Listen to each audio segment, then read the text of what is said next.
Taoiseach, you might be playing political games with Sinn Féin, or Taoiseach, but I want to go back to the banks. When is this government going to deal with the banks? You removed the moratorium. There's thousands of small businesses out there now, and homeowners, and they're being threatened and intimidated. And they're trying to engage with the banks, many of them, and they won't get engagement or no clarity of what's going to happen going forward. Some will want to pay a lesser amount as they're able to pay now because of the lack of income. So the European interest rates are way lower, as you know, and the mortgage rates are twice as high here. So when are you going to deal with the banks? Like, we bailed them out, and it's time that now that you put some that they respected the pandemic, that we're all in it together, and the banks are in it as well, and they have to deal with people sensitively and appropriately, and not be terrorising them. That's what they're doing in the middle of a pandemic, driving them over the brink with over the brink with letters and with demands for money and lack of engagement with customers. I think it's time now that the banks play their part, and it's time your government shows some interest in making the banks play their part. Thank you, Deputy Taoiseach.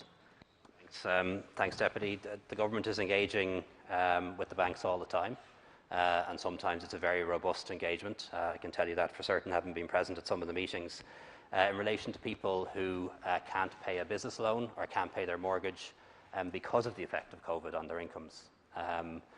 In those circumstances, mortgage breaks will be available, loan breaks will be available, or other solutions may be made available, like, for example, interest only or reduced payments, and that commitment is there from the banks. It's not a blanket thing, but it does apply where somebody genuinely can't pay as a consequence of their income being affected by COVID.